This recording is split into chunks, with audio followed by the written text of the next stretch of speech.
बिहार कांग्रेस कह रही थी, खासकर जो प्रदेश अध्यक्ष हैं मौजूदा, वो कह रहे थे कि जो अभी के मुख्यमंत्री हैं वो ब्यूरोक्रेट्स के पर्सनल असिस्टेंट है, पीए हैं। बिहार ही नहीं, बाकी राज्यों में भी अगर इस तरह की शिकायतें हैं तो उसको दूर किया जाना चाहिए। जब वो पार्टी के निर्देश को नहीं मानते हैं, पार्टी के अनुशासन को नहीं मानते हैं, तो वो पार्टी में रहकर पार्टी के लिए क्या करेंगे। और कुछ लोगों का ये भी कहना था, जो कांग्रेस के विधायक हैं, कि हम सेटिस्फाई नहीं थे जो हमारे कैंडिडेट राज्यसभा के थे। तारिक साहब मानते हैं कि पार्टी लाइन से बाहर गए हैं तो उनको तुरंत से तुरंत शोकॉज करना चाहिए। अभी भी 6 विधायक हैं कांग्रेस के पास की 3। कृष्णा अलावरू बिहार को बेहतर तरीके से प्रभारी मंत्री के तौर पर संभाल रहे हैं। आरजेडी और कांग्रेस बिहार में साथ है। क्या आने वाले समय में भी आरजेडी कांग्रेस साथ होगी? अब ये कहना मुश्किल है। कांग्रेस कहती है आरजेडी की वजह से नुकसान है, आरजेडी कहती है कांग्रेस की वजह से नुकसान है। तो फिर इस तरीके के रिश्ते कितने राजनीति में जो है सफल है? विधायकों की संख्या आने वाले समय में और कम होगी या बढ़ने की शंका है? उनके साथ कुछ छल हुआ है। नोरमा ग्रुप, जो सोचता है वो करता है। आपके अपने सपनों का आशियाना। नमस्कार, मैं दीपक, भारत लाइव देख रहे हैं आप। देखिए, जब से नीतीश राज्यसभा गए हैं और सम्राट चौधरी मुख्यमंत्री बने हैं, लगातार विपक्ष जो है ये बातें कहती है कि नीतीश कुमार को मजबूरी से और मजबूर करके हटाया गया। आनंद मोहन का बयान आज आपने देखा ही होगा, किस प्रकार से आनंद मोहन जो है वो कहते नजर आए हैं कि जिंदा ही नीतीश कुमार को ये लोगों ने दफन कर दिया। ये तो सत्ता पक्ष की बात हो गई, लेकिन अगर हम विपक्ष पर आते हैं तो विपक्ष भी कहीं ज्यादा सक्रिय नजर नहीं आ रही है। विपक्ष का जो अहम भूमिका होता है सत्ता से सवाल पूछना, वो दिखाई नहीं दे रहा है। देखिए, हमारे साथ खास बातचीत करने के लिए कांग्रेस के कटिहार से सांसद तारिक साहब है। बहुत स्वागत है आपका। धन्यवाद। नई सरकार बन गई है, सम्राट जी के हाथों में कमान है, लगातार एसपी डीएम के साथ बैठक कर रहे हैं, पलायन रोकने की बात कर रहे हैं। कैसे देखते हैं तारिक साहब? देखिए, अभी बहुत जल्दी है किसी नतीजे पर पहुंचना। हमको लगता है कि उनको अभी मुख्यमंत्री बने हुए और उनकी कैबिनेट को बने हुए बहुत ज़्यादा दिन नहीं हुए। थोड़ा समय उनको दिया जाना चाहिए। समय के अनुसार पता चलेगा कि जितना वो बोल रहे हैं, जितना वो मीडिया को बता रहे हैं, उसमें कितनी सच्चाई है, ये तो आने वाले समय में ही पता चलेगा। तारिक साहब सम्राट चौधरी को कैसा नेता मानते हैं? नहीं, देखिए, हम तो विपक्ष में है, वैचारिक तौर पर हम लोग खिलाफ हैं एक दूसरे के। व्यक्तिगत तौर पे उनके परिवार से मेरा संबंध रहा है। उनके पिताजी हमारे साथ कांग्रेस में काम किया है। हमारा सम्राट जी से कभी व्यक्तिगत कोई बहुत नजदीकी संबंध नहीं है। नीतीश जी बिहार को बेहतर संभाल रहे थे कानूनी स्तर पर, या सम्राट जी जिस तरीके से लगातार अधिकारी के साथ बैठक कर रहे हैं, या जिस तरीके से लगातार ट्रांसफर पोस्टिंग की जा रही है अधिकारियों की, ये बेहतर संभालेंगे? देखिए, ऐसा है कि कोई भी नई सरकार आती है, कोई भी नया मुख्यमंत्री बनता है, तो वो अपने हिसाब से ब्यूरोक्रेसी को, प्रशासन को बदलने का प्रयास करता है। अब उसका क्या प्रभाव पड़ेगा आने वाले समय में, ये तो कहना मुश्किल है। बिहार कांग्रेस कह रही थी, खासकर जो प्रदेश अध्यक्ष हैं मौजूदा, वो कह रहे थे कि जो अभी के मुख्यमंत्री हैं वो ब्यूरोक्रेट्स के पर्सनल असिस्टेंट है, पीए हैं। अब देखिए, उतना उस लेवल पर तो हम नहीं जाएंगे, लेकिन सवाल ये है कि जब किसी को मौका मिला है और चुनकर वो आए हैं, सरकार भी चुनकर आई है, तो थोड़ा समय उनको देना चाहिए। लोकतंत्र का तकाजा है ये। सम्राट जी इलेक्टेड या सिलेक्टेड, दोनों में से कौन से सीएम है सर? नहीं, जाहिर है कि पहले तो विधानसभा के वो सदस्य चुने गए हैं जनता के द्वारा। बाकी पार्टी ने उनको अपना मुखिया बनाया है या मुख्यमंत्री बनाया है। यानी आप कहना चाहते हैं कि सिलेक्टेड नहीं, इलेक्टेड मुख्यमंत्री हैं सम्राट जी?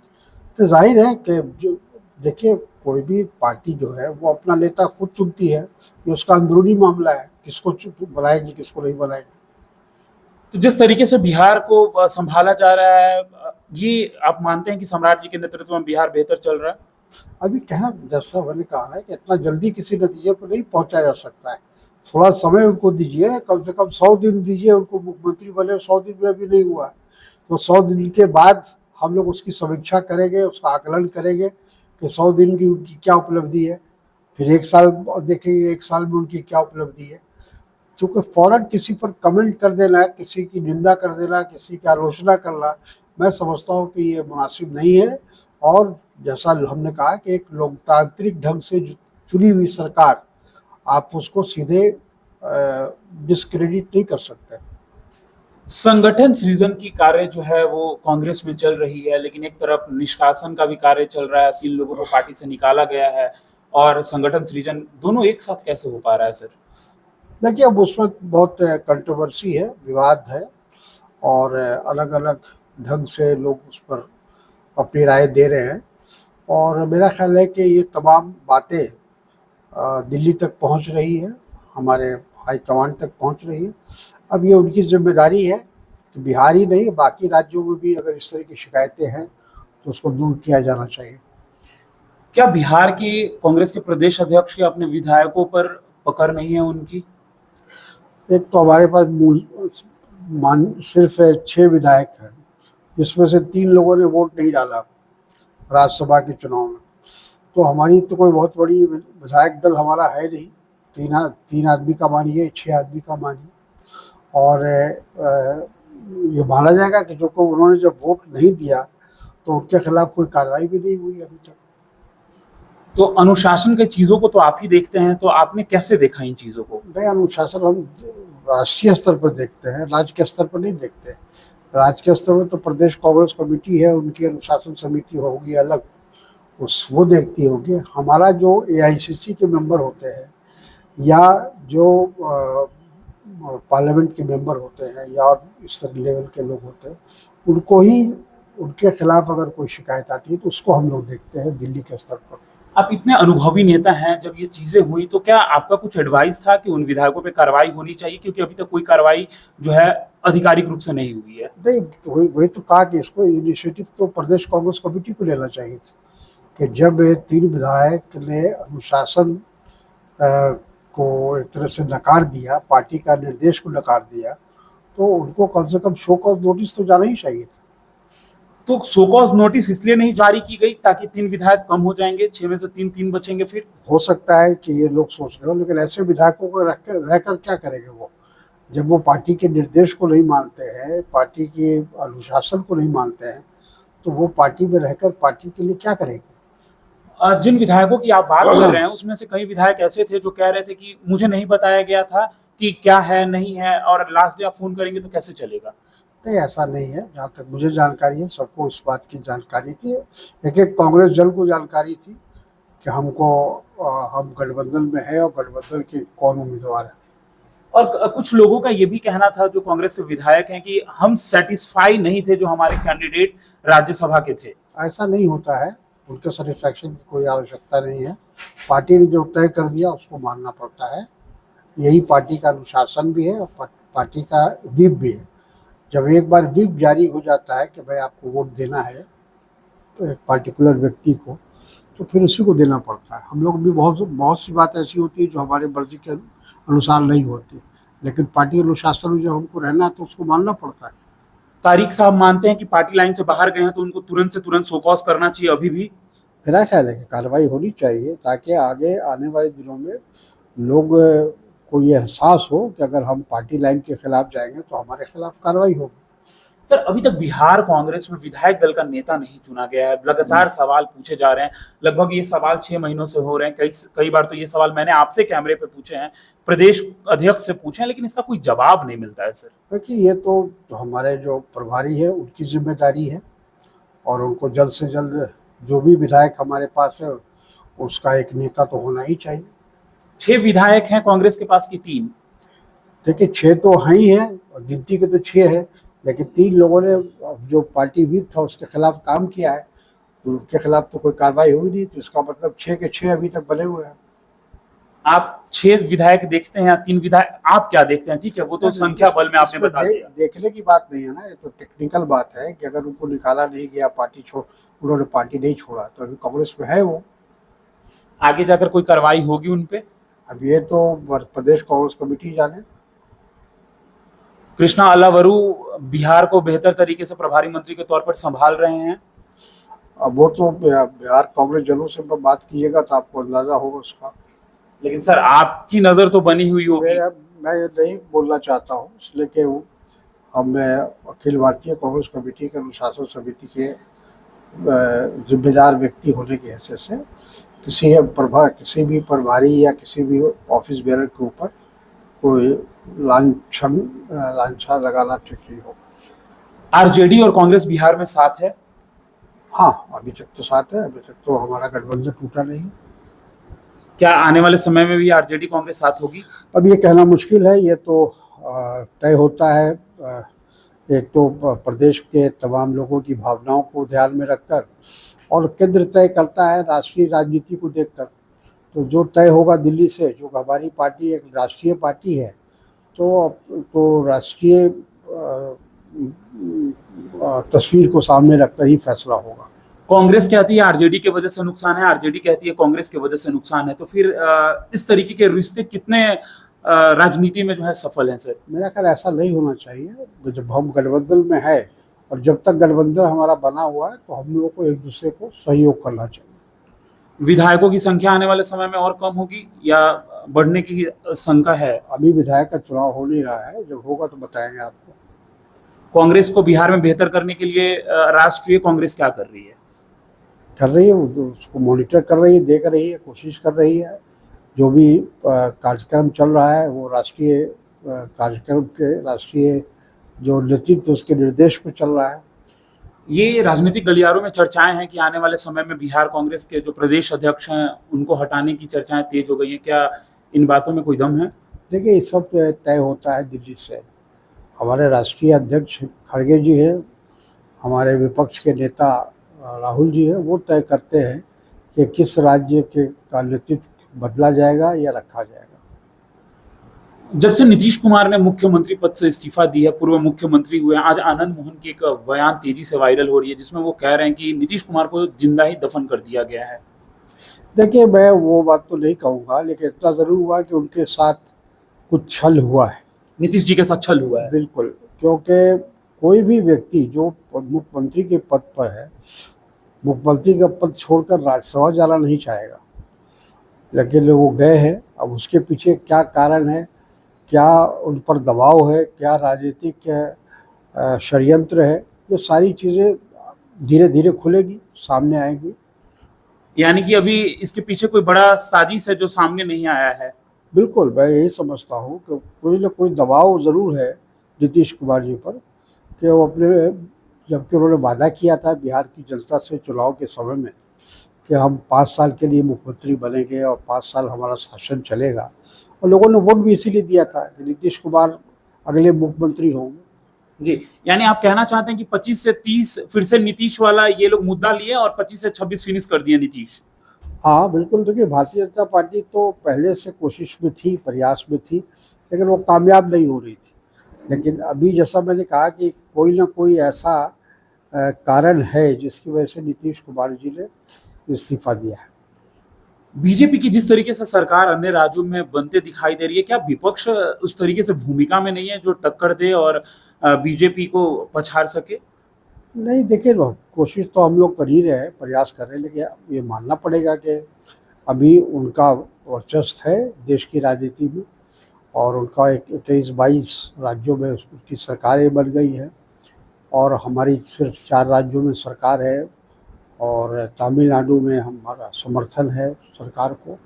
तो उससे देखा जाए तो अभी तो हम उनके स्तर पर नहीं आए हैं, लेकिन हम लोग की कोशिश जारी है। जो एक विपक्ष की भूमिका होती है वो हम लोग कोशिश कर रहे हैं निभाने का।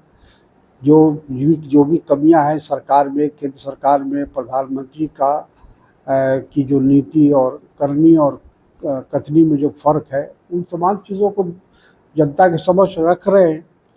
अब जनता फैसला करेगी। आखिरी के 1-2 सवाल सर। प्रशांत किशोर की ये चर्चाएं हो रही थी कि कांग्रेस में शामिल होंगे और बिहार कांग्रेस में प्रशांत किशोर की भागीदारी होगी, कितना सच है इन बातों में?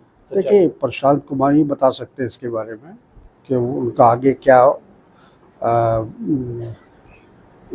उनका इरादा है। ये इरादा तो हम नहीं बता सकते, वो तो वही खुद बताएंगे।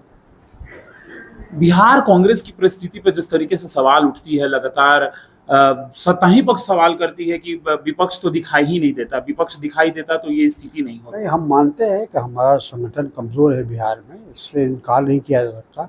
हमारी संख्या 19 थी, अब चुनाव के बाद हमारी संख्या 6 हो गई, तो कमज़ोर तो हम हुए हैं पहले से।